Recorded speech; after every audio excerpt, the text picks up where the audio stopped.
Welcome to the Resilient Mindset Podcast, an exciting new podcast by Resilience Queen, Justine Martin. Justine is the owner and founder of the Resilient Mindset, a division of the Justine Martin Corporation. Justine draws on her years of experience and knowledge consulting with clients to develop and sustain a positive mindset.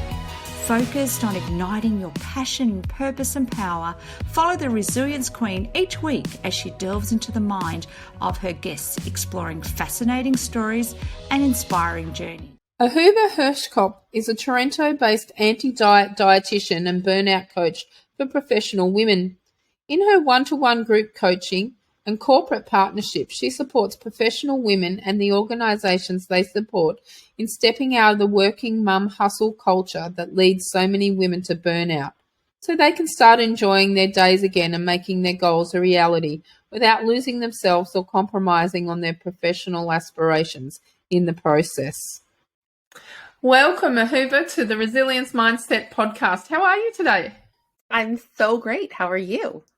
I'm great, thank you. Now, we're on different continents and different time zones. And Very we're just different discussing time zones. that. Yeah, that comes with its own adversities, and we've built some resilience around that. We're just talking about when we have to get up at 4 a.m. and do some of them because we've logged in on the wrong time. Exactly. Anyway, so happy that you're with us. Evening time for you and lunchtime for me. So let's get into it. What does resilience mean to you? I mean, a very simple answer that I would say is getting up more times than you fall. Yes. And just continuing to go. And really, to me, it's about learning to have your own back through failures. Yeah, most definitely. What's an adversity that you faced, and how did you gain and draw on your resilience to cope? It's a really interesting question because it sort of, combines the multiple worlds that I find myself in. So, I am the work that I do is as a burnout coach for high achieving women. And, that really came through my own experience with burnout. And, that challenge that posed itself, I was, I found myself with an infant and 2 older children trying to, work and cope as best as we could during the pandemic, during lockdown, as we all experienced. And, went back to work 6 days after having my 3rd child while raising 2 other little kids who were home during all of the craziness that was, and basically ran myself into burnout. Really being able to take a step back and ask myself and gain the confidence to, answer the question how I wanted to live my life, was really the first step to building resilience because, I lived my life as a perfectionist, as a people pleaser, as someone who was very concerned with all of the pressures that come with, societal expectations and family expectations and personal expectations, and ran myself into burnout. And so now, I coach other people on how to not quite hit that wall, right? To turn things around before we hit that wall. But being able to, as I said before, my definition of resilience was I didn't know how to have my own back, right? I was so concerned with making sure that everybody else around me was taken care of and everybody else around me was okay, that it never really crossed my mind to ask the question, was I okay? And, was I doing what I needed to do or creating the life that I wanted to live? And so that's really, the skill that I needed to learn to pull myself out from there. Great answer there. So what's your biggest failure to date, and what resilience techniques did you use to get back up? Oh my goodness. We can do a whole podcast. Well, just one that comes to mind. There are just so many, truthfully, because, I'm both a mom to 3 kids under 6. Yeah. And I'm also an entrepreneur. And, so a lot of that comes with learning how to embrace failure. And so I've had launches in my business where I made $0, right? Where nobody signed up for my thing. I've had times with my kids where I didn't respond the way that, I think that maybe I should or have wanted to when something happened or they were doing something. Like there are so many times where I think that I've failed again and again and again in the things that I'm doing. And like to the point really where if I had to pick just one, like I'd probably have to sit here and be like, which one really does feel like the biggest one? Because I feel like there were a lot of big ones. So how did you bounce back up? So you've mentioned, resilience, getting back up again over and over. What keeps you getting back up? Because a lot of people will go, especially if, something in their business hasn't worked and, they've put a big launch on and no one's signed up and that. It's like, what am I doing? You question everything. What keeps you moving forward? What keeps you going back and doing it? I mean, first of all, I did that too. Why am I even doing this? And this is silly. I just shouldn't. And that's normal to do that. Maybe I should just give up and go and sit on on the couch and eat Netflix, eat ice cream and watch Netflix, right? Yeah. And that's normal too. And so, number one, I think is connecting really strongly back to my why I do things. The work that I do, I mean, by training, I'm a registered dietitian. I loved doing that. I still run a nutrition program and still coach people to live healthier lives. The work that I do in coaching is stopping other women from feeling like burnout is just a part of their lives that they have to live with. And I think the biggest thing, truthfully, to being able to get back up was when I found it harder and near impossible to get back up was when I started making everything about me. Yeah. If something, if nobody bought my program, it meant something about me. If my kids didn't listen when I was telling them to do something, it meant something about me. If somebody didn't, invite me to a party, it meant something about me. And when we spend so long in what things mean about us, it becomes near impossible to ever get back up again or to stand up in the first place, to do something in the first place. Especially if you're a perfectionist. Like me. Totally, which I am, which all of my clients are. And exactly, especially if you're a perfectionist, I talk all the time about how being a perfectionist often means staying stuck at the starting point of a marathon, trying to figure out how to take it in one step. My new motto is, it doesn't have to be perfect, it just has to be done. Yes. Like, to a degree, it still has to be professional in stuff that I'm putting out, but it doesn't have to be perfect. Because if I waited for everything to be perfect, nothing would get done. And that's exactly it. When we're thinking about perfectionism, it really is that, trying to take an entire marathon in one step and you're sitting and you stay paralyzed, trying to plan and plan and plan and figure out and strategize and think about and consult with people for how to take that marathon in one step instead of just taking a first step and recognizing that might not be enough and you'll have to take a second and you'll have to keep on going. That's where we see the action actually happening and things actually happening and moving towards our goals actually happening instead of the planning and thinking and considering and planning more and more and more for the eventual goal that never really materializes. Yeah. I don't know about you, but I'm one of these ones that wants everything now.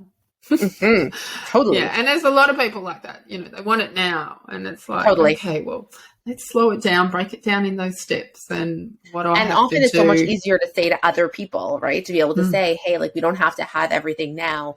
There was somebody who posted a video, a parody video about raising toddlers, and we say, be patient. You have to wait your turn. It's be patient. And then it's somebody else like honking the horn to the person in front of them in traffic, being like, I gotta go now. Yeah. And that's how, as adults, so often we live our lives. And especially as perfectionists, we live our lives is if we want something, it should happen now or it should have already happened. Yeah. Yes. I can totally relate. And anyone that knows me will say, yeah, that's Justine. Yeah. 100%. But I do follow through with things, and no matter how long things take, I no longer procrastinate. I just get in and get things done. I mean, I own 7 businesses, and when I tell people, they're like, "You're nuts," but they all kind of feed into each other. And procrastination is not a word in my vocabulary anymore because I don't have the time to sit around and procrastinate on doing a task. I found it so much easier, just the tasks that you don't want to do, just get in and get them done straight away and then enjoy the tasks that you like doing. But get those shitty ones done first and then the rest is a breeze. So who are your role models in resilience? That's a great question. I come from a line of Holocaust survivors. Like those are all of my grandparents. So I think that I grew up with incredibly strong models of resilience for people who, lived through one of the greatest atrocities in the 20th century. In human nature, yeah. Yeah. And so, I think that was very much a culture that I was born into, and was, modeled to me is, not that, number one, not that you have to continue pushing through, but that you can rebuild after something massive happens. You can do it once, you can do it twice, you can, continue doing it, number one. And I think that there was a very strong model of how that happens in community and how that happens within a village, right? Within people doing that together. So it not necessarily being, I think that a lot of times we're presented with resilience and with, getting back up as this solo endeavor. No. Yeah, I agree, Yeah. Outsource. That's my big thing, in order to keep moving forward. If there's things I can't do or things that I don't understand, I outsource. Yeah. And that's a sign of strength. It's not a sign of weakness. Yeah. We don't have to do everything ourselves all of the time. And I think that's actually one of the things that holds people back is just the assumption that they shouldn't have to ask for help, or they shouldn't. And they see it as failure. Yeah. They see it as failure, and it's not. I outsource to get counselling. To keep me grounded and moving forward. I've seen a counsellor now for the last 10 years, every couple of weeks. And with my health history with having MS and then 3 primary cancers and everything that I've gone through, I don't believe that it's my friends or family's responsibility to listen to me whinge all the time or to, or output or, vent. So I pay someone to do it. And that's not a sign of weakness. It's a sign of strength to do that. And, I can't count properly anymore because of my disabilities. And so I outsource a bookkeeper. Just a simple thing like that. It takes the stress off me and it means I can keep moving forward rather than being stuck in one place. Yeah, so totally. You've got some amazing role models in your life there with your grandparents. Is there someone that really inspires you in life? Tough questions, I know. So many. I have so many people who inspire me for different reasons. Yeah. Which I think is great because people bring different elements to lives. I think one person who I very much look up to, because I'm just a great fan of his work and the ability that he has to have, changed and impacted the lives that he has, is Atul Gawande. He's a surgeon in the United States. He's the author of the Checklist Manifesto. And he's someone who talks a lot about the importance of, really building systems that work. Again, not thinking that everything has to be a solo endeavor. Not everything has to be just sort of like me and I and I'm going to do it, but being able to build systems that work. Being able to really take a step back and focus on what needs to be done, not what you want to do. He's just someone, his work is incredible. So I'll have to look him up. Yes. I read his book and I've listened to his audiobook probably 7 times already. I love audiobooks. Do you listen to them at the normal speed, or you like me that fast forwards them? It depends what it is. If it's a self-help book or it's a self-development book, it always has to be 1.5 or 2 speed. Yeah. They're always so slow. They're all great. But they're always so slow. I'm like, come on, guys. Yeah. Spit it out. Spit that message out. Yeah, I'm 1.75 is my go-to. Always. I start on 1 for a couple of minutes and then I go 1.5. And then I'm like, oh yeah, all right, I'm listening to that. I can understand that. And I'm like, let's try it a little bit more and then go 1.75. So, a 13-hour audio book, I can, cut it down to 5-6 hours. Yes. So, Totally. And then still taking in. And then I'm always painting or doing something else at the same time when I've got the Audible on. So, yeah, that's multitasking, they tell me. That is, someone said, oh, you can't take it all in. I said, yeah, I do take it all in. It's just that your brain works different to my brain. So, yeah. So what are some of your passions in life? A lot of my passions involve, being used as a chair or a jungle gym by my 3 kids. That's something that happens a lot. I always say that I learn the most about myself as a person and as a business owner through parenting, because it'll teaches me everything that I need to know about most things. If I'm not doing that, you can find me generally running, or reading or listening to audiobooks. Those are 2 of my favorite things to do. They're sort of my me time things that I really enjoy. And I really enjoy reading specifically nonfiction. I always say one of my superpowers is being able to make connections places that people wouldn't naturally connect.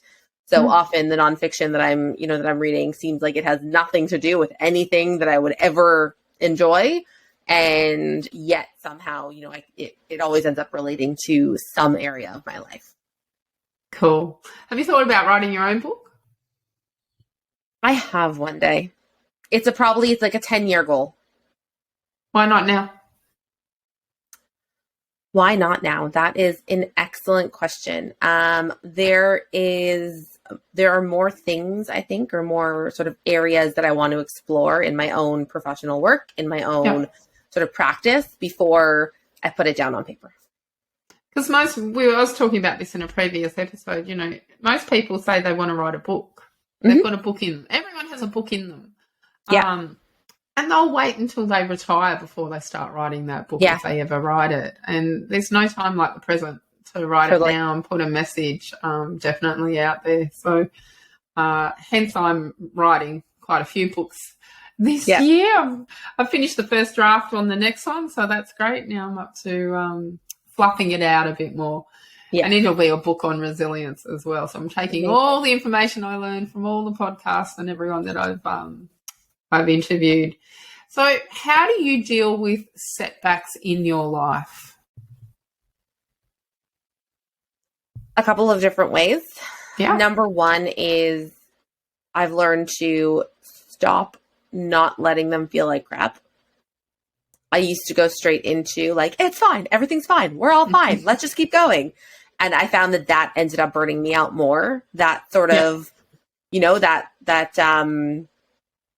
the meme that always goes around of Ross. I don't know if you've ever seen Friends, but Ross, there's a character on Friends who he's like, I'm fine. I don't know why it's coming out all squeaky. But that's really, I generally find that when I don't allow myself to have the full emotional response that I would like to any setback, it often just takes longer. And the impact ends up being a lot more. And so that's number one, is I've learned how to actually feel the feelings that don't feel very good. All of the, that toddler kicking and screaming inside you being like, it's not fair. It shouldn't have happened this way. Why me? Exactly. My life is so hard. And really move through all of those because, so often we're like, it's fine. Let's just move forward. And you can't really do that. You can't really ever get back up when you don't actually allow yourself to be upset or, disappointed or all those feelings in the first place. And the second one is really, sort of taking a step back and analyzing the thing, not me in the thing. Right. And so, going back to being able to make it not mean anything about me, because with every setback, often there is a point where you can learn something. Right. Yeah, most definitely. Whether it's a personal setback, whether it's in, a professional setting, there's something that you can learn. There's something that you can build upon for next time. And when you just make it about you and you're just, apparently a complete and utter failure and there's no analysis that can happen. There's no learning that can happen. It just blocks anything from ever being able to happen. And so, I really work to separate what I know to be true about myself to whatever it is that has happened so that when I'm at least feeling the feelings of disappointment or upset or whatever it is, I'm not feeling like I'm the worst human in the world that ever existed. which is what our brains often like to tell us when something hasn't gone exactly how we want it to.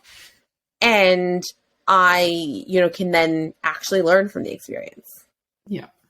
If anyone tells me that they're fine, I know they're not. I know instantly. So I'll say to someone, "Oh, how are you?" "Oh, yeah, I'm fine." "No, how are you really?" Yeah. Because fine is a word that we tend to cover up what's really happening. Exactly. With us. So over but here, I think that we've also all gotten so used to doing that. Right? Like the normal introduction or the normal, is just like, "Hey, how are you?" "Great, thanks." "How are you?" "Good, thanks." And that's just what you're supposed to say. Yeah. Not if you ask me, "How are you?" Exactly. Well, I'm having a shit day, actually. Yeah, but I think that that's like where so many of us have learned that that's almost what we end up, saying to ourselves, right? We've been so conditioned that that's what we're supposed to say to other people. Polite, we're not supposed to tell them. Exactly. It's not polite to tell people about all your problems that you're having. And that's not to say that you have to tell every single person your deepest, darkest secrets every single day, but it is to say that sometimes, we get in this zone where we're so used to answering that to other people that then to ourselves, we're like, no, we're supposed to be fine. Yeah. Or we're supposed to be okay when, quite often we're not. I think, being authentic, my whole thing is about being authentic and the authenticity on it. And so when someone does say to me, "Oh, how are you?" No, I'm not okay all the time. I'm not fine all the time. My body fights me every single day, and it's like, well, today's not a good day for me, but tomorrow will be better. Yeah, it's normally, one of my replies. So how do you cope with pressure? I always try and, it's funny. You're asking a lot of the questions that that I work through myself and work through with my clients. And pressure, I think, is always an interesting one because, what I find about myself is that, I have a long history of, and I only sort of realize this now and realize, my clients do the same thing, is purposely pressuring ourselves, right? Especially for high achievers, especially for perfectionists, especially for, people who are like, when I function really well, when there's a tiger chasing me, like when stuff needs to get done, I am on the ball.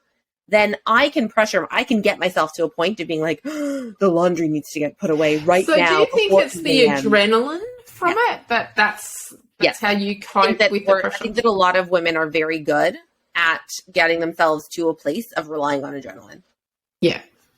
And without even realizing it. And a lot of the clients that come to me before we work together, they're like, it's amazing. Like I wake up every single day and I'm like dragging myself out of bed. Like I can barely get out of bed. I'm so exhausted from the day before, but then somehow I find this magical energy and I can get 17,000 things done in a day. I'm like, that's also what happens to people after car crashes when their child is trapped under a car. Like that's called adrenaline, right? Like that's not necessarily drive, that's adrenaline. And so, sometimes we always have to take the step back and be like, where is the pressure coming from? Right? Yeah. Is there pressure that we're putting on ourselves? Is there pressure that we're putting on, that we're feeling from somewhere else? Because even just identifying it can be really helpful, right? If it's a pressure that, and I ask this all the time for my clients, is, when you think that something has to be done, whether it's you're a business owner and your client expects something, whether it's you think that your mother-in-law wants something or your sister wants something or your friend wants something, is it even ever something that was expressed to you? Like verbally, they said to you, I expect X, Y, and Z. Do you have a good reason for assuming that they do? Or is it just something that nobody's ever said, nobody's ever implied, and you're just putting it? Yeah. Right?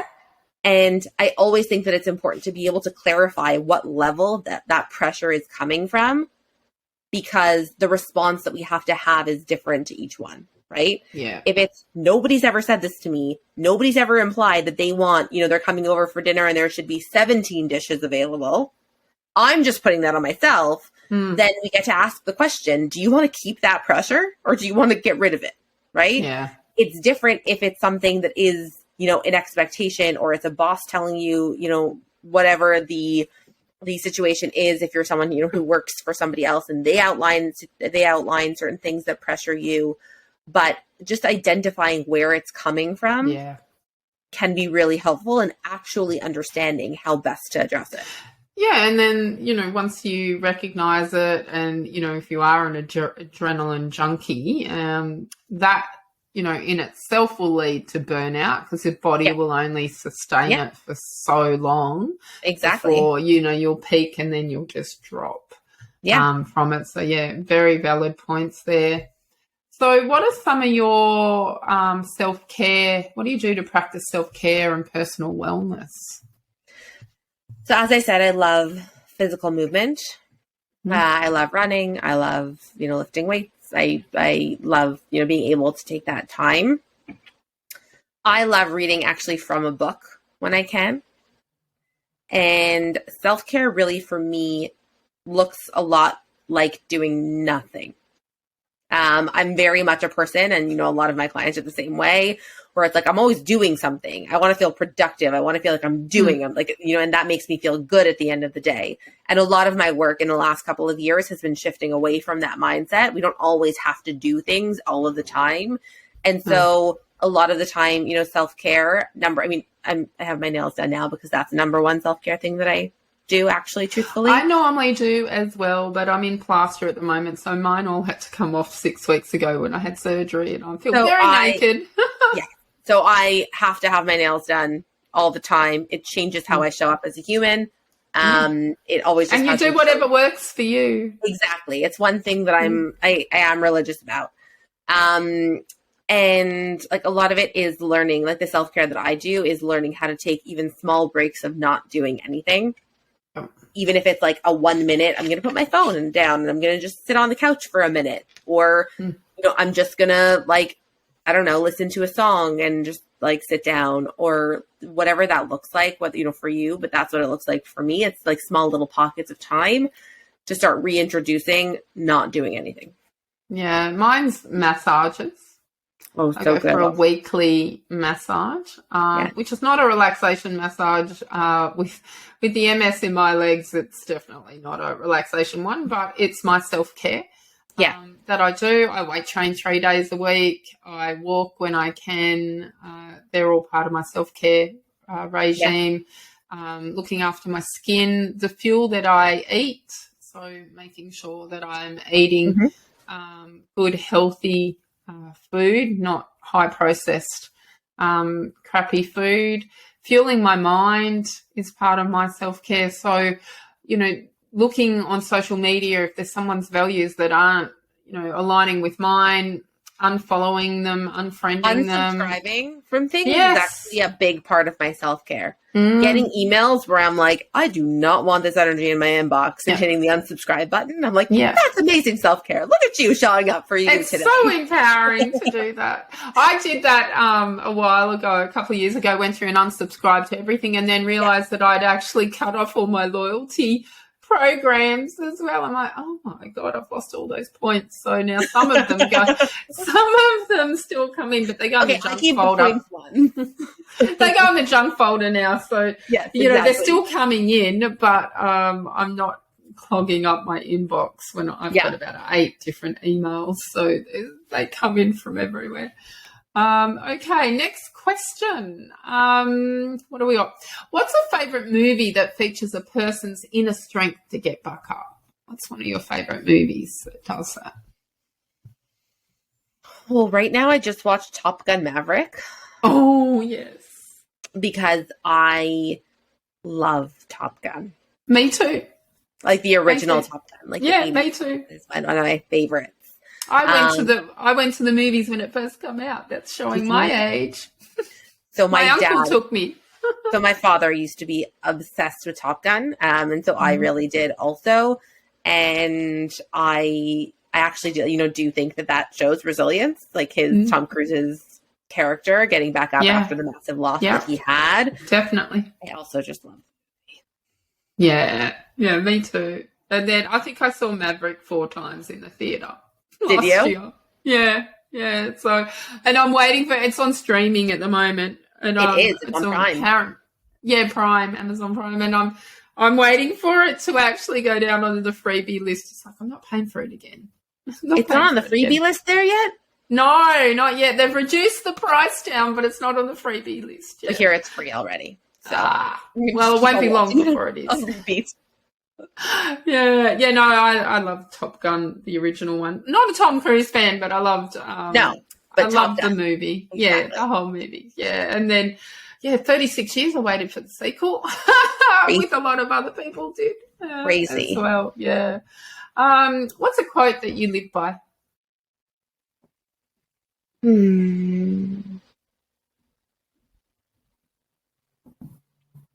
There's a Jewish quote. It's a Hebrew quote. And it translates to, the work is not on you to finish, but nor are you free to not start it. Oh, nice quote. Yes. Yeah. So that is when I think about the work, it's sometimes hard no matter what you're doing, right? Whether it's, again, like in a life space or it is in a professional setting, when you have this vision of what you might want to create and where that fits into the bigger picture of the world and the bigger picture of, people at large, it can feel really daunting to ever start something.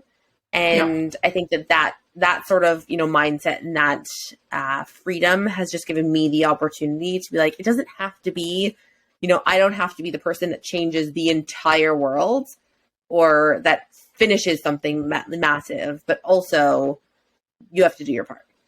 Yeah. Yeah.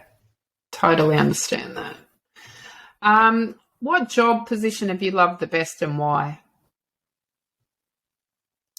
So I worked at as a dietitian, I worked at a pediatric clinic. Yep. That was an interdisciplinary clinic with doctors, physiotherapists, nutritionists, lots of other allied health professionals. It was probably the place that I loved working the most, just because I think that there's such a beauty when people understand and have a deep understanding of other people's strengths and what they bring to the table, with no, without the hierarchy or without sort of there's one way and we have to do it this way, but a real appreciation for there's a vision and there's certain things that every person brings to the table and how can we make that, the best that it can be. Yeah. So have you faced a time when you've been in survival mode? I think having a baby and raising two other little kids in a pandemic, probably, yeah. Yeah. How did you cope? At the beginning, not very well. Sometimes it takes a while to recognize that you're in survival mode, right? Yeah. Number one. And number two is, for me at least, knowing that was a time, was sort of one of the most helpful things. I remember, especially even as a new mom, when I had my twins, having newborn babies felt like it was going to be the rest of my life. Like this was just it was going to be what it was going to be. And this is forever and it's never going to end.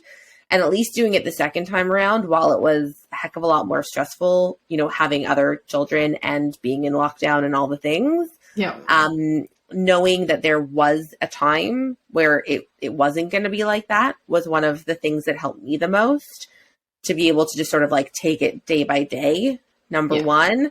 And number two, I think that what really helped me at the time, and is again something that, I coach people on as well, is it's really easy to stay stuck in the what, like what you do. And, I say this all the time, and I'll say, like, I said that I'm a runner, having twins, having a high risk pregnancy, having a newborn in a pandemic, running wasn't necessarily something that was accessible to me. No. And when we stay stuck in the what, it becomes impossible to ever problem solve in how we can still sort of get that thing. And learning, especially in survival mode, really connecting back to certain things that I did, why I did them, right? Like, why did I run? Why did I enjoy eating, balanced meals? Why did I enjoy talking on the phone to people? Why did I get certain things from the things that I was doing? It helps you start taking it back into more bite-sized pieces of how you can still make that accessible, right? A run can look like a walk around the block. eating balanced meals can look like, really simplifying what that balanced meal looks like, right? It doesn't have to be. So we don't give up, we modify. Exactly. And I think a lot of people are so focused that they don't think, well, I'm not going to reach that goal or that outcome. But if I modify something in my life, well, then I can. And that is a sign of resilience, is modifying and changing things. Yes. I was told 11 years ago I'd never work again. Yet here I am now. I've retrained and running 7 businesses. I still don't know how some days, but and I'm not quite sure how I got to 7. And it's like at 6 I went, no, that's it, no more. And then the next thing, we broke one away and we started a Justine Martin speaker, and it's like, that gives me 7 now. Okay, but they all kind of blend in with each other. Okay, so if you could go back to your 18-year-old self, what's one piece of advice that you would give yourself? Stop caring so much what other people think. Yeah, I like that. And as a female, we do that far too often. And, I think that we too often give significantly more weight to other people's opinions than we do to our own. The way that I like to describe it is whether, we say in motherhood a lot, it takes a village. It takes a village no matter what you're doing. As a human in this world, it takes a village. But sometimes we forget that there's a mayor of the village, and then there's other people who can, who can come to the town hall, but they're not in charge, right? Yeah. And sometimes we give other people equal weight or equal respect to, their opinions of us or what they think. Then, we almost give those more weight than what we think. Do you think it's also that we seek approval? For sure. I think that women, especially, this is something that, again, we cover a lot in the program that I coach in, is women often don't feel like they're given permission to validate themselves. So we constantly are trying to seek external validation, right? And what really we need to be doing is building the resilience and building the confidence to be able to look internally for what we're looking for externally. Yeah. My childhood, and I've mentioned this before, was very traumatic. And, to my brother and I, we thought it was normal. Like all kids grew up like we did, but no, they didn't. And my mum, unfortunately, was a narcissist. And so my brother could do no wrong and I could do no right. And so I was conditioned from a very young age that I would never be good enough. Yeah. And, you can change your mindset. Just because that was one way that you were brought up doesn't mean that that's how you have to live the rest of your days. Absolutely. But it is a journey and it does take a lot of work in changing your mindsets. But, it can definitely be done. So let's get on to some fun questions now. If you won $10 million tomorrow, what would you spend it on?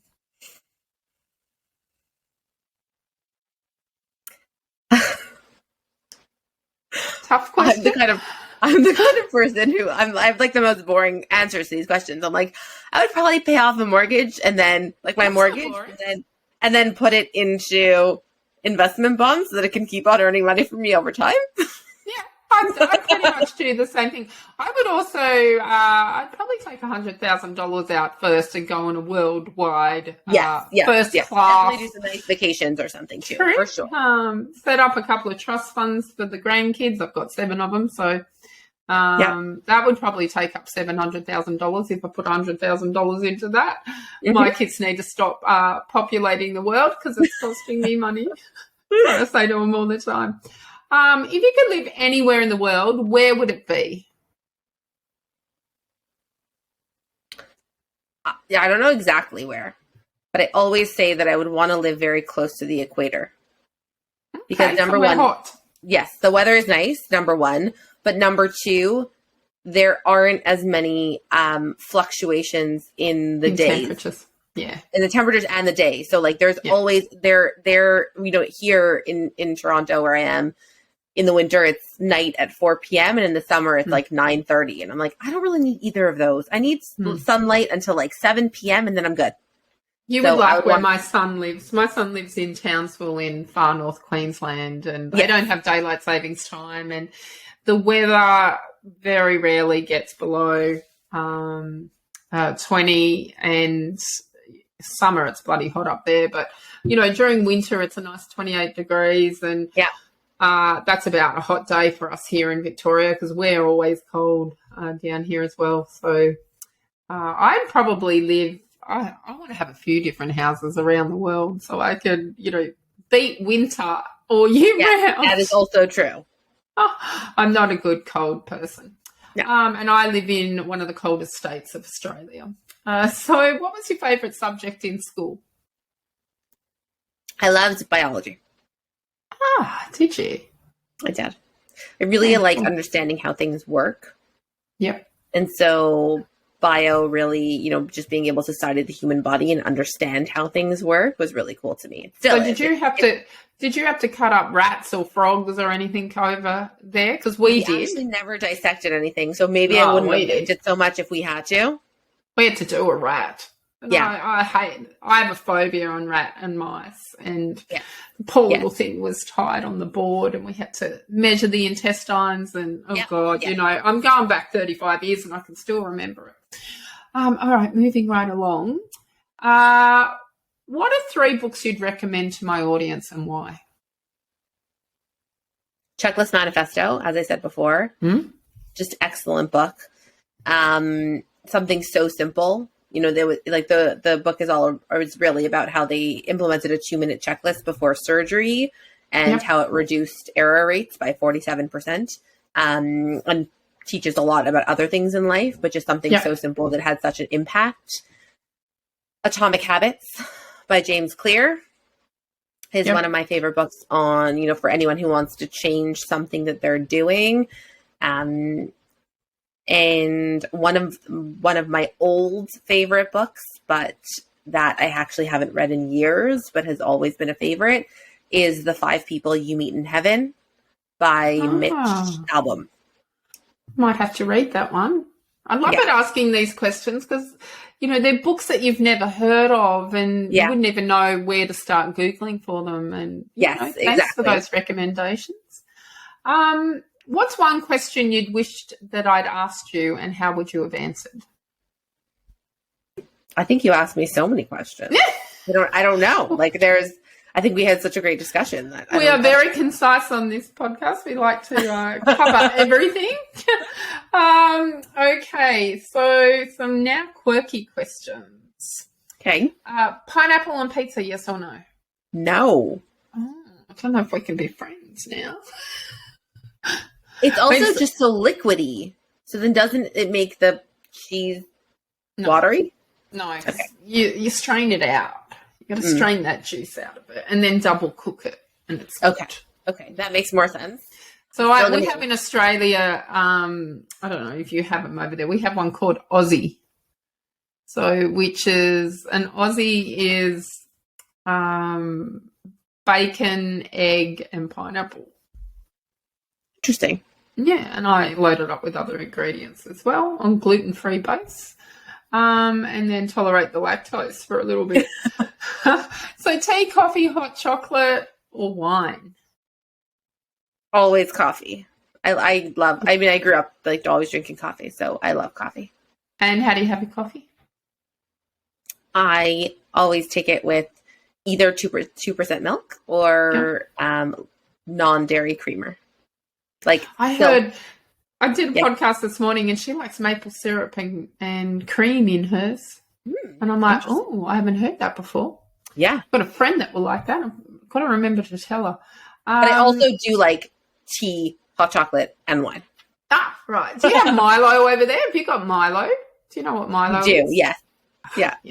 Yeah, I'm allergic to caffeine and chocolate and dairy. So that wipes out all of that for me. Yes. And I'm intolerant to wine as well. So, life can be pretty dismal at times. Just kidding. There's plenty of water on the planet to drink still at the moment, isn't there? Okay. Favorite food? Favorite food, peanut butter sandwich. Number 1. Peanut butter and jelly or just peanut butter? I love both, truthfully. Either one, peanut butter and jelly or peanut butter, or really any soup that my mother makes. Oh, nice. Mine would be pierogies. I love pierogies. I have a Jewish background. Okay. What's another question I could ask you? Oh, here we go. Toilet paper forwards or backwards? Backwards. So it goes down the wall, not over the front? Yeah. Okay, I don't know if we can be friends. If I came to your place, I'd probably turn it around. But in fairness, it's also because if I leave it forwards, my kids tend to take the toilet paper and then roll the entire thing off. So if I'd like to not single-handedly be responsible for like ruining the planet, then I have to do it backwards. Gotcha. So really if I'm ever visiting, I'll resist the temptation of turning it back around. Okay, so where can my listeners find you online? So I generally mostly hang out on Instagram. My handle is Ahuva Hershkop. It's Ahuva Hershkop. And I run a free Facebook community called Beyond Burnout with Ahuva Hershkop. Cool, and we'll pop them in the bio for you listeners that you can refer back to. Well, thank you so much today for being on the Resilience Mindset podcast. Thank you so much for having me. You're welcome. And remember, listeners, you know it by now, stay resilient. Building resilience is a key life skill, a skill everyone needs to work at consistently. Life can throw us curveballs, from sickness to job loss, death and no purpose, but it's our inner strength to get back up, navigate the journey of change and build ourselves back up. If you'd like a free 30-minute one-on-one conversation with resilience coach Justine Martin, email yes please to hello@justinemartin.com.au. We hope you enjoyed the Resilience Mindset podcast. Remember to subscribe to the podcast to get your weekly fix listening to Resilience Queen Justine Martin. Follow Justine on social media at Resilience Mindset or log on to justinemartin.com.au. And until next time, remember, life doesn't get easier or more forgiving. We get stronger and more resilient.